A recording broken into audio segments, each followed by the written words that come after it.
René Guénon, Aperçu sur l'ésotérisme islamique et le taoïsme.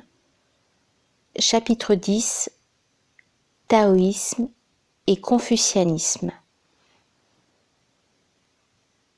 Les peuples anciens, pour la plupart, ne se sont guère préoccupés d'établir pour leur histoire une chronologie rigoureuse. Certains ne se servirent même, tout au moins pour les époques les plus reculées, que de nombres symboliques, qu'on ne saurait, sans commettre une grave erreur, prendre pour des dates au sens ordinaire et littéral de ce mot. Les Chinois constituent à cet égard une exception assez remarquable. Ils sont peut-être le seul peuple qui ait constamment pris soin, depuis l'origine même de sa tradition, de dater ses annales au moyen d'observations astronomiques précises, comportant la description de l'état du ciel au moment où se sont produits les événements dont le souvenir a été conservé. On peut donc, en ce qui concerne la Chine et son antique histoire, être plus affirmatif qu'en beaucoup d'autres cas. Et l'on sait ainsi que cette origine de la tradition, que l'on peut appeler proprement chinoise, remonte à environ 3700 ans avant l'ère chrétienne. Par une coïncidence assez curieuse, cette même époque est aussi le commencement de l'ère hébraïque. Mais pour cette dernière, il serait difficile de dire à quel événement en réalité se rapporte ce point de départ. Une telle origine, pour si éloignée qu'elle puisse paraître lorsqu'on la compare à celle de la civilisation gréco-romaine et aux dates de l'Antiquité dite classique, est pourtant à vrai dire encore assez récente. Quel était avant cette époque l'état de la race jaune qui habitait alors vraisemblablement certaines régions de l'Asie centrale ? Il est impossible de le préciser, en l'absence de données suffisamment explicites. Il semble que cette race ait traversé une période d'obscurcissement d'une durée indéterminée et qu'elle ait été tirée de ce sommeil à un moment qui fut aussi marqué par des changements importants pour d'autres parties de l'humanité. Il se peut donc, et même c'est la seule chose qui soit affirmée assez nettement, que ce qui apparaît comme un commencement n'ait été véritablement que le réveil d'une tradition fort antérieure, qui dut d'ailleurs être mise alors sous une autre forme pour s'adapter à des conditions nouvelles. Quoi qu'il en soit, l'histoire de la Chine ou de ce qui est appelé aujourd'hui, de ce qui est ainsi appelé aujourd'hui, ne commence proprement qu'à Fo He, qui est regardé comme son premier empereur. Et il faut ajouter tout de suite que ce nom de Fo He, auquel est attaché tout l'ensemble des connaissances qui constituent l'essence même de la tradition chinoise, sert en réalité à désigner toute une période qui s'étend sur une durée de plusieurs siècles. Fo He, pour fixer les principes de la tradition, fit usage de symboles linéaires, aussi simples et en même temps aussi synthétiques que possible. Le trait continu et le trait brisé, signes respectifs du yang et du yin, c'est-à-dire des deux principes actifs et passifs qui, procédant d'une sorte de polarisation de la suprême unité métaphysique, donnent naissance à toute la manifestation universelle. Des combinaisons de ces deux signes, dans toutes leurs dispositions possibles, sont formées les 8 kuas, ou trigrammes. Ils ont toujours demeuré les symboles fondamentaux de la tradition extrême-orientale. Il est dit que, avant de tracer les trigrammes, Fo He regarda le ciel, puis baissa les yeux vers la terre, en observa les particularités, considéra les caractères du corps humain et de toutes les choses extérieures. Ce texte est particulièrement intéressant en ce qu'il contient l'expression formelle de la grande triade. Le ciel et la terre, ou les deux principes complémentaires dont sont produits tous les êtres, et l'homme, qui, participant de l'un et de l'autre par sa nature, est le terme moyen de la triade, le médiateur entre le ciel et la terre. Il convient de préciser qu'il s'agit ici de l'homme véritable, c'est-à-dire de celui qui, parvenu au plein développement de ses facultés supérieures, peut aider le ciel et la terre dans l'entretien et la transformation des êtres, et par cela même constituer un troisième pouvoir avec le ciel et la terre. Il est dit aussi que Fori vit un dragon sortir du fleuve, unissant en lui les puissances du ciel et de la terre, et portant les trigrammes inscrits sur son dos. Et ce n'est là qu'une autre façon d'exprimer symboliquement la même chose. Toute la tradition fut donc d'abord contenue essentiellement et comme en germe dans les trigrammes, symbole merveilleusement apte à servir de support à des possibilités indéfinies.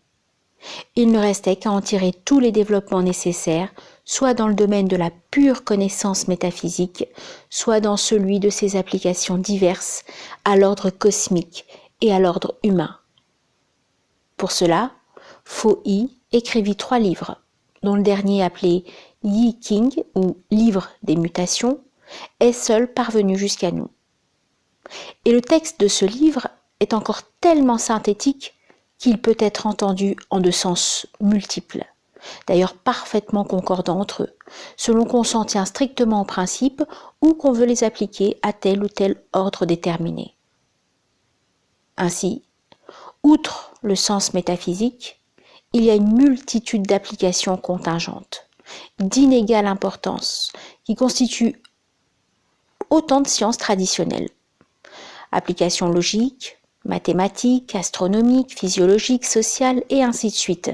Il y a même une application divinatoire qui est d'ailleurs regardée comme une des plus inférieures de toutes et dont la pratique est abandonnée aux jongleurs errants. Du reste, c'est là un caractère commun à toutes les doctrines traditionnelles que de contenir en elles-mêmes, dès l'origine, les possibilités de tous les développements concevables, y compris ceux d'une indéfinie variété de sciences dont l'Occident moderne n'a pas la moindre idée, et de toutes les adaptations qui pourront être requises par les circonstances ultérieures. Il n'y a donc pas lieu de s'étonner que les enseignements renfermés dans le Yi King et que Fo-Hi lui-même déclarait avoir tiré d'un passé très ancien, très difficile à déterminer, soient devenus, à leur tour, la base commune des 2 doctrines dans lesquelles la tradition chinoise s'est continuée jusqu'à nos jours, et qui pourtant, en raison des domaines totalement différents auxquels elles se rapportent, peuvent sembler à première vue n'avoir aucun point de contact. Le taoïsme et le confucianisme. Quelles sont les circonstances qui, au bout d'environ 3000 ans, rendirent nécessaire une réadaptation de la doctrine traditionnelle, c'est-à-dire un changement portant non sur le fond, qui demeure toujours rigoureusement identique à lui-même, mais sur les formes dans lesquelles cette doctrine est en quelque sorte incorporée. C'est là encore un point qu'il serait sans doute difficile d'élucider complètement, car ces choses, en Chine aussi bien qu'ailleurs, sont de celles qui ne laissent guère des traces dans l'histoire écrite, où les effets extérieurs sont beaucoup plus apparents que les causes profondes. En tout cas, ce qui paraît certain, c'est que la doctrine, telle qu'elle avait été formulée à l'époque de Fo-Hi, avait cessé d'être comprise généralement dans ce qu'elle a de plus essentiel. Et sans doute aussi les applications qui en avaient été tirées autrefois, notamment au point de vue social, ne correspondaient-elles plus aux conditions d'existence de la race, qui avaient dû se modifier très sensiblement dans l'intervalle.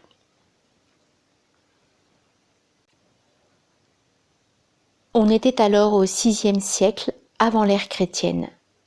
Et il est à remarquer qu'en ce siècle se produisirent des changements considérables chez presque tous les peuples, de sorte que ce qui se passe en Chine semble devoir être rattaché à une cause peut-être difficile à définir, dont l'action affecta toute l'humanité terrestre.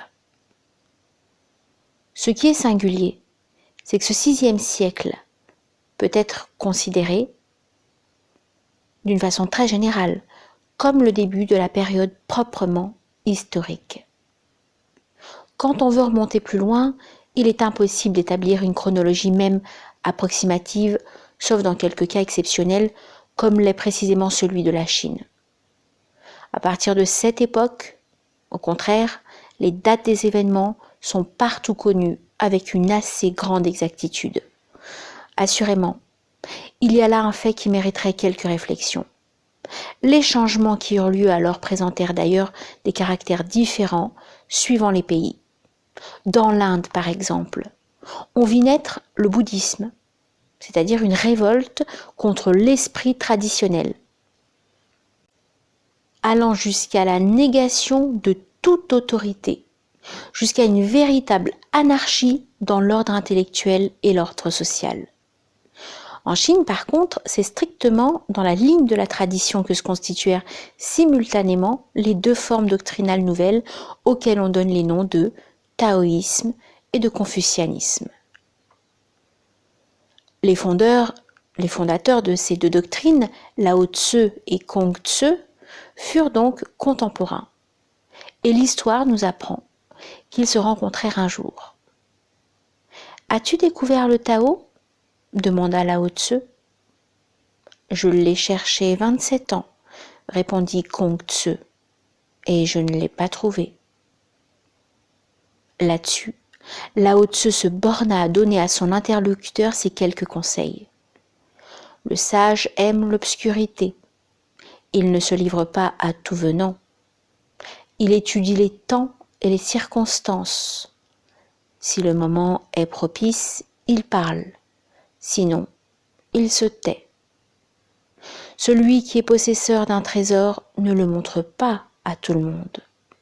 Ainsi, celui qui est véritablement sage ne dévoile pas la sagesse à tout le monde. Voilà tout ce que j'ai à te dire. Fais-en ton profit. Kong Tzu, revenant de cette entrevue, disait « J'ai vu Lao Tzu. Il ressemble au dragon. Quant au dragon, j'ignore comment il peut être porté par les vents et les nuages et jusqu'à s'élever au ciel. » Cette anecdote, rapportée par l'historien Sematsien, définit parfaitement les positions respectives des deux doctrines. Nous devrions plutôt dire des deux branches de doctrine, en lesquelles allait désormais se trouver divisée la tradition extrême orientale. L'une comportant essentiellement la métaphysique pure, à laquelle s'adjoignent toutes les sciences traditionnelles ayant une portée proprement spéculative, ou pour mieux dire cognitive. L'autre, confinée dans le domaine pratique et se tenant exclusivement sur le terrain des applications sociales. Kong Tzu avouait lui-même qu'il n'était point né à la connaissance, c'est-à-dire qu'il n'avait pas atteint la connaissance par excellence, qui est celle de l'ordre métaphysique et suprarationnel. Il connaissait les symboles traditionnels, mais il n'avait pas pénétré leur sens le plus profond. C'est pourquoi son œuvre devrait être nécessairement bornée à un domaine spécial et contingent, qui seul était de sa compétence. Mais du moins se gardait-il bien de nier ce qui le dépassait. En cela, ses disciples, plus ou moins éloignés, ne l'imitèrent pas toujours, et certains, par un travers qui est fort répandu chez les spécialistes de tout genre, firent preuve parfois d'un étroit exclusivisme qui leur attira de la part des grands commentateurs taoïstes du VIe siècle avant l'ère chrétienne, Li Tzu et surtout Chang Tzu, quelques ripostes d'une cinglante ironie.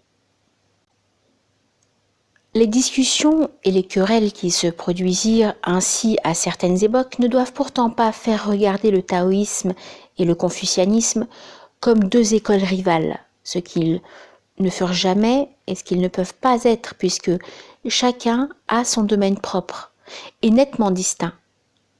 Il n'y a donc dans leur coexistence rien que de parfaitement normal et régulier.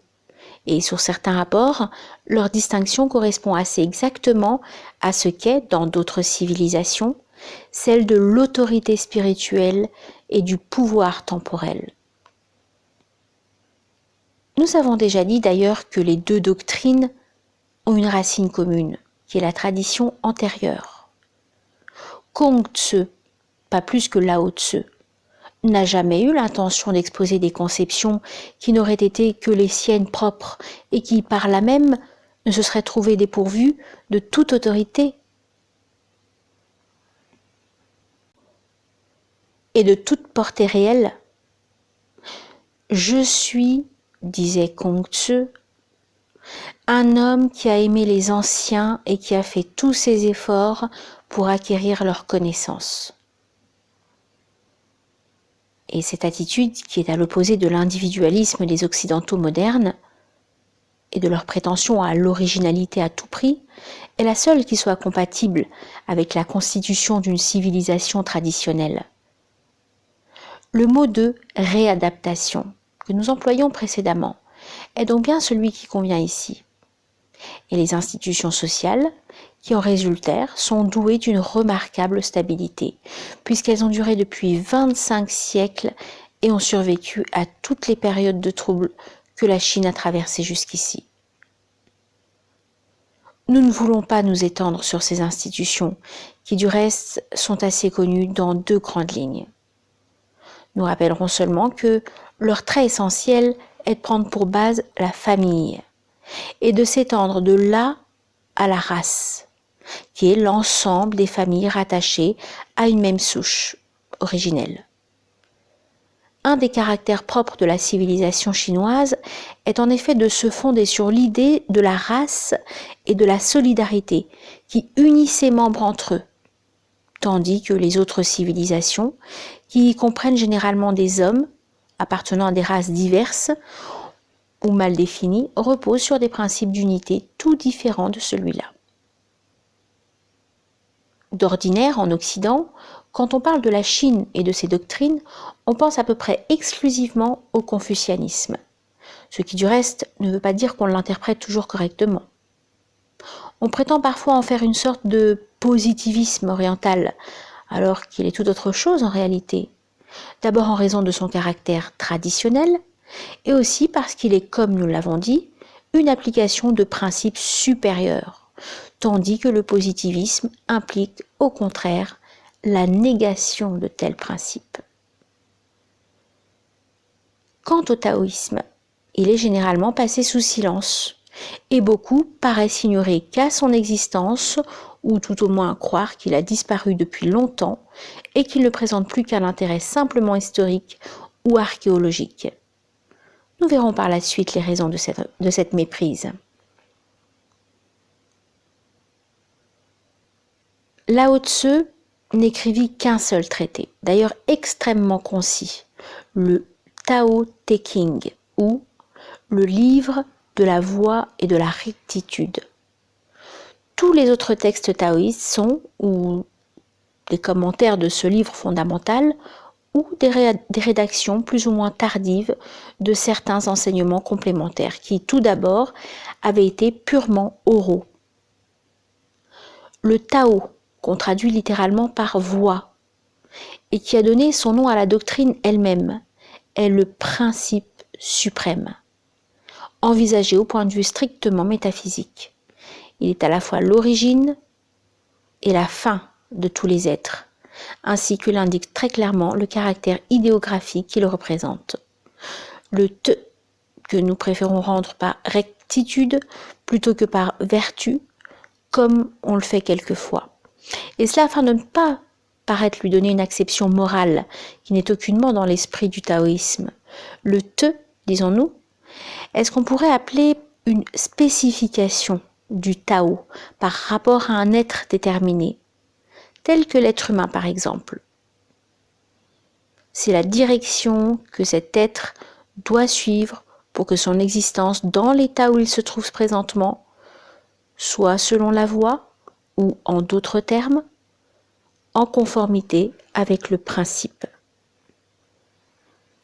Lao Tzu se place donc tout d'abord dans l'ordre universel et il descend ensuite à une application.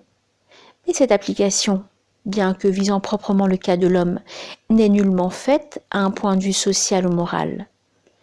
Ce qui est envisagé c'est toujours et exclusivement le rattachement au principe suprême. Et ainsi, en réalité, nous ne sortons pas du domaine métaphysique. Aussi, n'est-ce point à l'action extérieure que le taoïsme accorde de l'importance ? Il la tient en somme pour indifférente en elle-même, et il enseigne expressément la doctrine du non-agir, dont les Occidentaux ont en général quelque peine à comprendre la véritable signification, bien qu'ils puissent y être aidés par la théorie aristotélicienne du moteur immobile, dont le sens est le même au fond, mais dont il ne semble pas s'être jamais impliqué à développer les conséquences.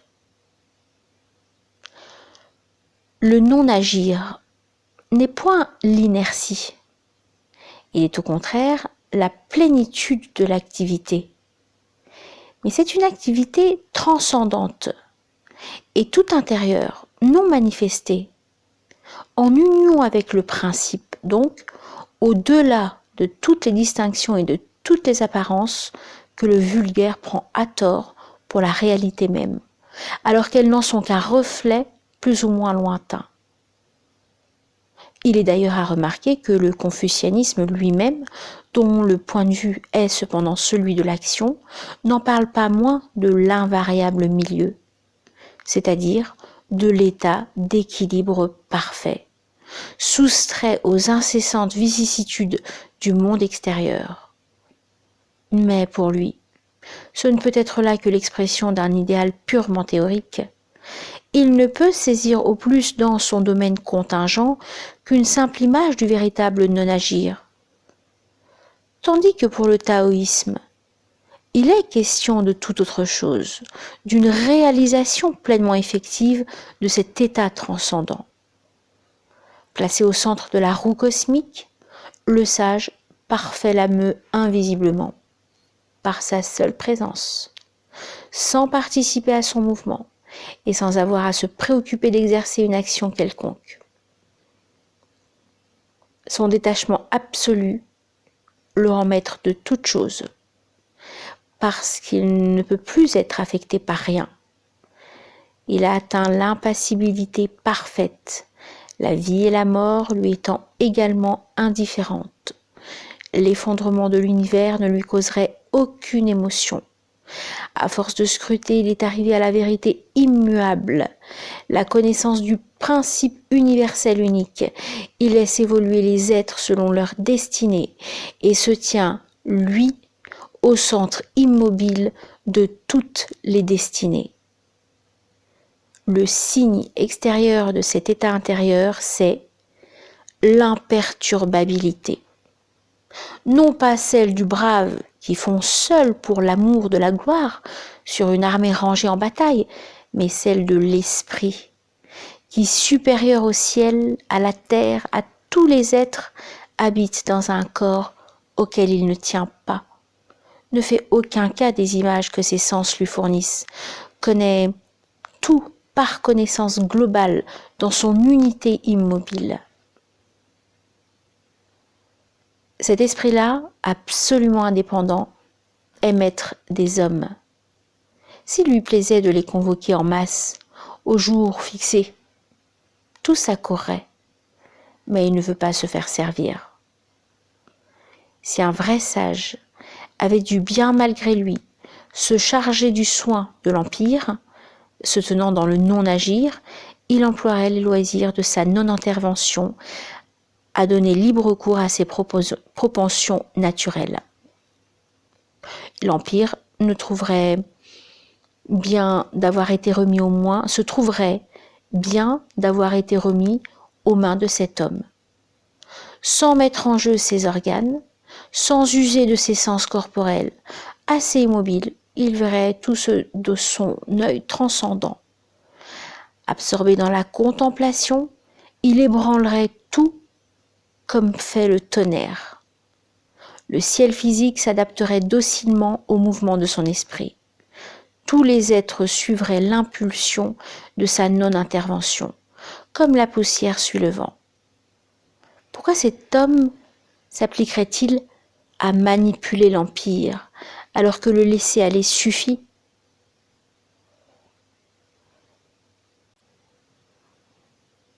Nous avons insisté spécialement sur cette doctrine du non-agir. Outre qu'elle est effectivement un des aspects les plus importants et les plus caractéristiques du taoïsme, il y a à cela des raisons plus spéciales que la suite fera mieux comprendre. Mais une question se pose. Comment peut-on parvenir à l'état qui est décrit comme celui du sage parfait ? Ici, comme dans toutes les doctrines analogues qui se trouvent en d'autres civilisations, la réponse est très nette.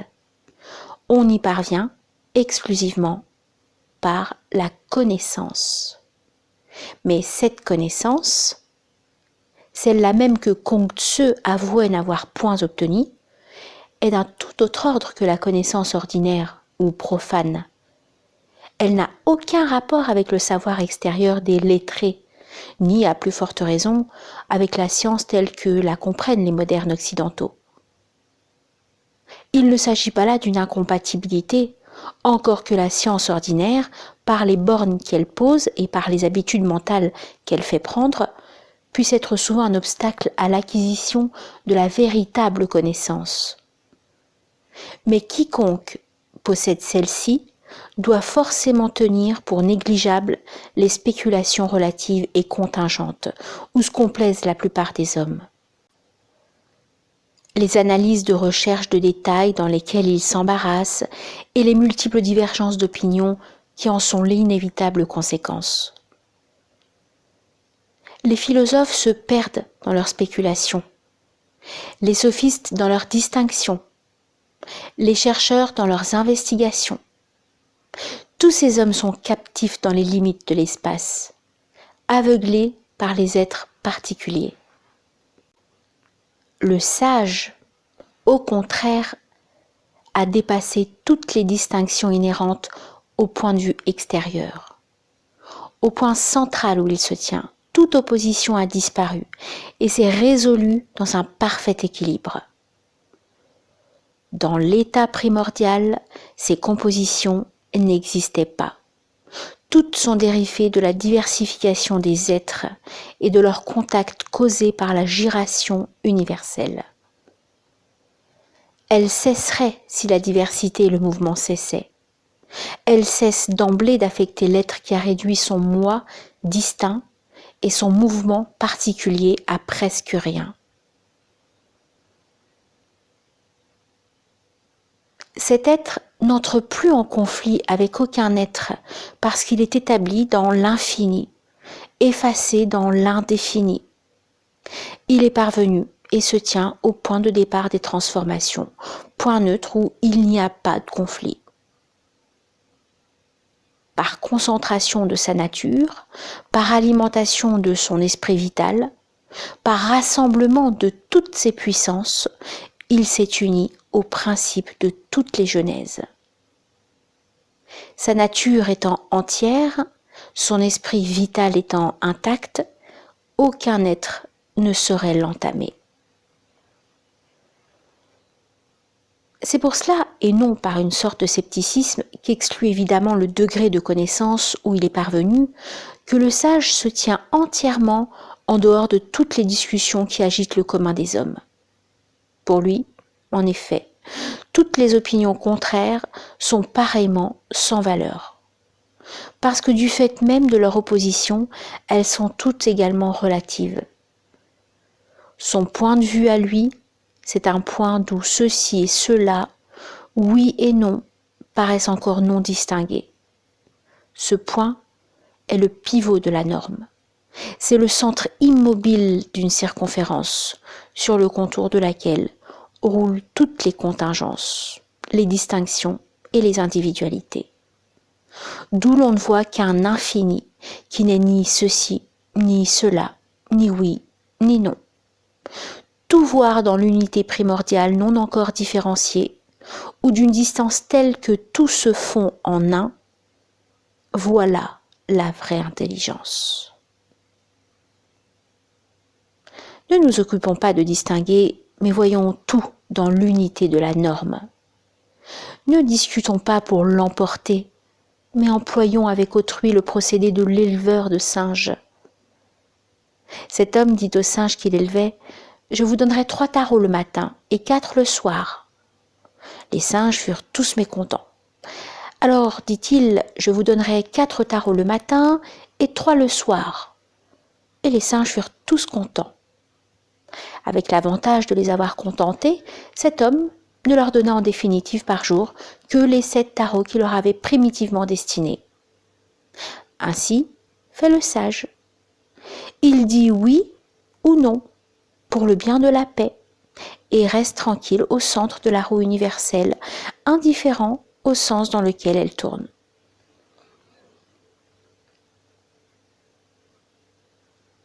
Il est à peine besoin de dire que l'état du sage parfait, avec tout ce qu'il implique et sur quoi nous ne pouvons pas insister ici, ne peut être atteint d'un seul coup. Et que même des degrés inférieurs à celui-là, et qui sont comme autant de stades préliminaires, ne sont accessibles qu'au prix d'efforts dont bien peu d'hommes sont capables. Les méthodes employées à cet effet par le taoïsme sont d'ailleurs particulièrement difficiles à suivre, et l'aide qu'elles fournissent est beaucoup plus réduite que celle qu'on peut trouver dans l'enseignement traditionnel d'autres civilisations, de l'Inde par exemple. En tout cas, elles sont à peu près impraticables pour des hommes appartenant à des races autres que celle à laquelle elles sont plus particulièrement adaptées. Du reste, même en Chine, le taoïsme n'a jamais eu une très large diffusion. Et il n'y a jamais visé, s'étant toujours abstenu de toute propagande. Cette réserve lui est imposée par sa nature même.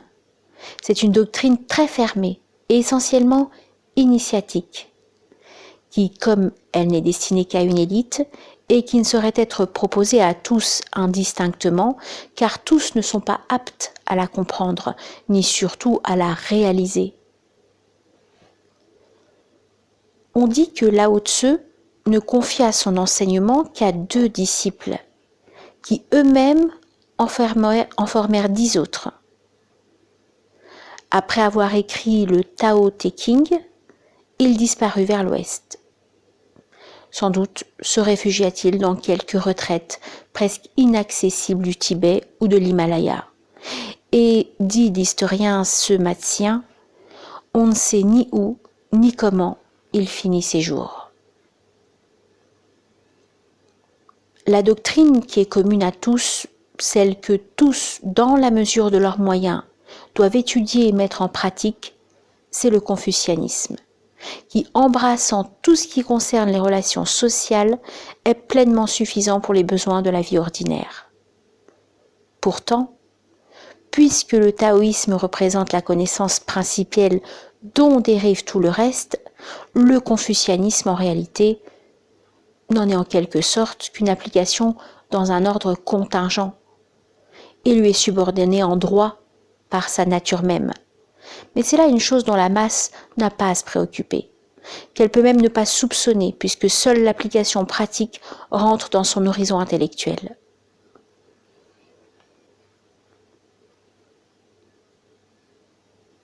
Et dans la masse dont nous parlons, il faut assurément comprendre la grande majorité des lettrés confucianistes eux-mêmes.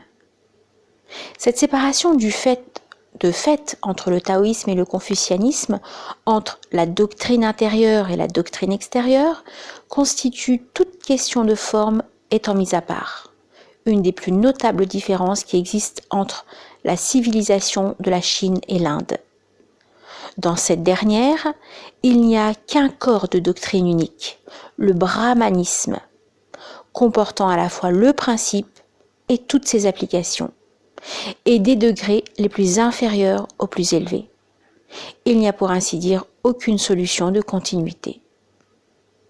Cette différence tient pour une grande part à celle des conditions mentales des 2 peuples. Cependant, il est très probable que la continuité qui s'est maintenue dans l'Inde, et sans doute dans l'Inde seule, a existé aussi autrefois en Chine, depuis l'époque de Fohei jusqu'à celle de Lao Tzu et de Kongtse. On voit maintenant pourquoi le taoïsme est si peu connu des Occidentaux. Il n'apparaît pas au dehors comme le confucianisme, dont l'action se manifeste visiblement dans toutes les circonstances de la vie sociale. Il est l'apanage exclusif d'une élite, peut-être plus restreinte en nombre aujourd'hui qu'elle ne l'a jamais été, et qui ne cherche aucunement à communiquer à l'extérieur la doctrine dont elle est la gardienne. Enfin, son point de vue même, son mode d'expression et ses méthodes d'enseignement sont tout ce qu'il y a de plus étranger à l'esprit occidental moderne. Certes, tout en connaissant l'existence du taoïsme et en se rendant compte que cette tradition est toujours vivante, s'imagine cependant que, en raison de son caractère fermé, son influence sur l'ensemble de la civilisation chinoise est pratiquement négligeable, sinon tout à fait nulle. C'est là encore une grave erreur. Et il nous reste maintenant à expliquer, dans la mesure où il est possible de le faire ici, ce qu'il en est réellement à cet égard. Si l'on veut bien se reporter aux quelques textes que nous avons cités plus haut à propos du non-agir, on pourra comprendre sans trop de difficulté, tout au moins en principe, sinon dans les modalités d'application, ce que doit être le rôle du taoïsme, rôle de direction invisible, dominant les événements au lieu d'y prendre une part directe, et qui, pour ne pas être clairement apparent dans les mouvements extérieurs, n'en est que plus profondément efficace. Le taoïsme remplit, comme nous l'avons dit, la fonction du moteur immobile. Il ne cherche point à se mêler à l'action. Il s'en désintéresse même entièrement, en tant qu'il ne voit dans l'action qu'une simple modification momentanée et transitoire, un élément infime du courant des formes, un point dans la circonférence de la roue cosmique. Mais d'autre part, il est comme le pivot autour duquel tourne cette roue, la norme sur laquelle se règle son mouvement, précisément parce qu'il ne participe pas à ce mouvement, et sans même qu'il ait à y intervenir expressément. Tout ce qui est entraîné dans les révolutions de la roue change et passe.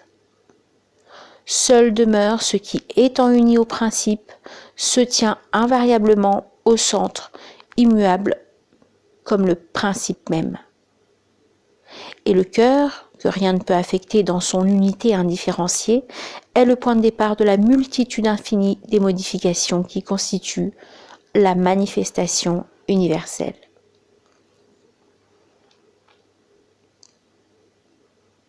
Il faut ajouter tout de suite que ce que nous venons de dire, concernant essentiellement l'état et la fonction du sage parfait, puisque c'est celui-ci seul qui a effectivement atteint le centre, ne s'applique rigoureusement qu'au degré suprême de la hiérarchie taoïste.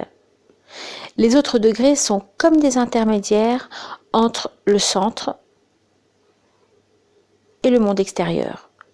Et comme les rayons de la roue partent de son moyeu et la relient à la circonférence, ils assurent sans aucune discontinuité la transmission de l'influence émanée du point variable où réside l'activité non agissante. Le terme d'influence et non d'action est bien celui qui convient ici. On pourrait aussi, si l'on veut, dire qu'il s'agit d'une action de présence.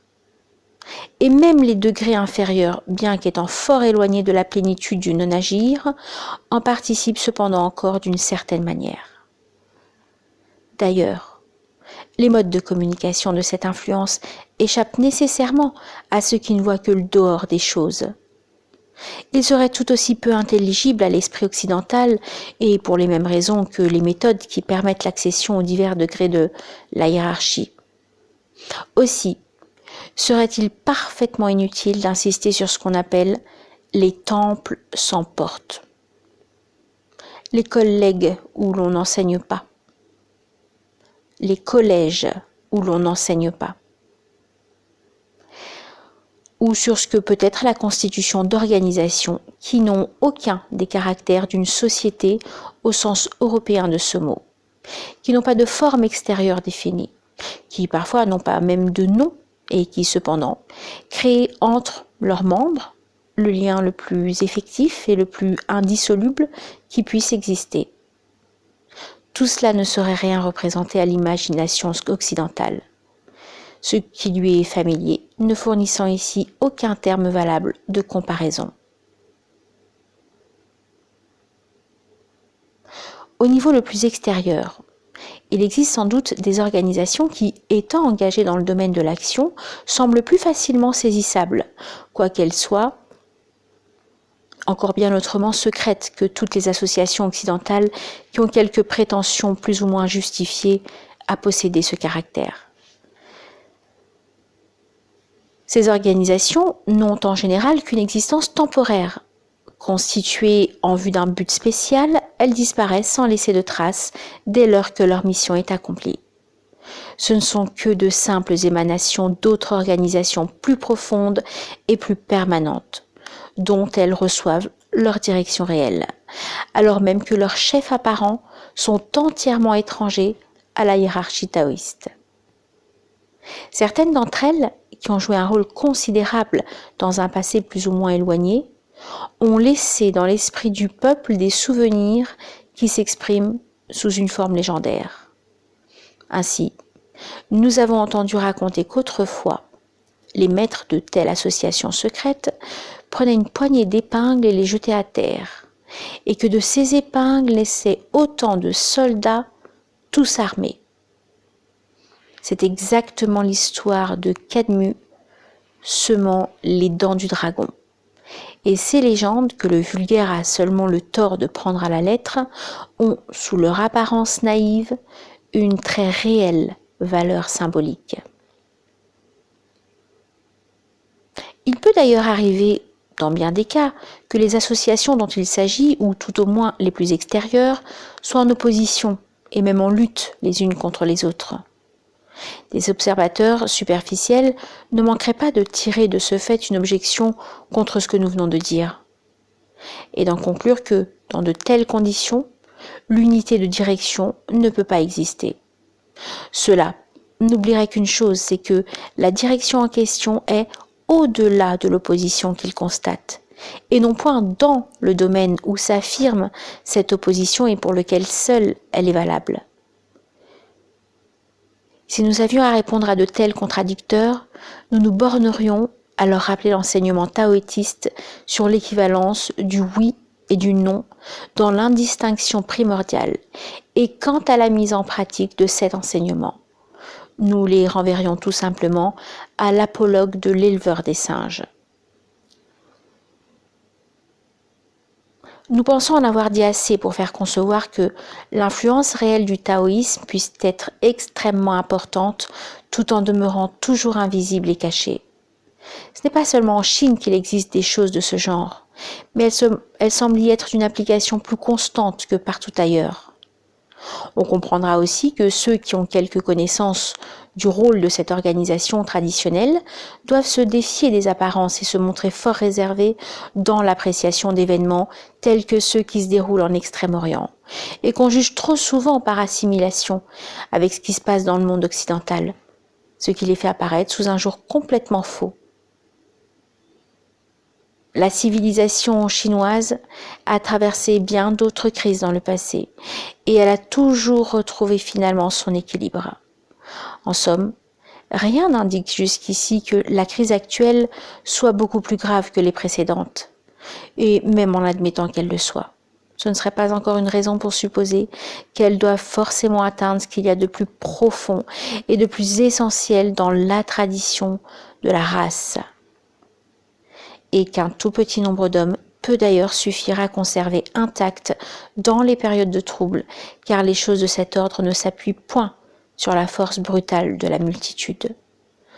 Le confucianisme, qui ne représente que le côté extérieur de la tradition, peut même disparaître si les conditions sociales viennent à changer, au point d'exiger la constitution d'une forme entièrement nouvelle. Mais le taoïsme est au-delà de ces contingences. Qu'on n'oublie pas que le sage, suivant les enseignements taoïstes que nous avons rapportés, reste tranquille au centre de la roue cosmique, quelles que puissent être les circonstances, et que même l'effondrement de l'univers ne lui causerait aucune émotion.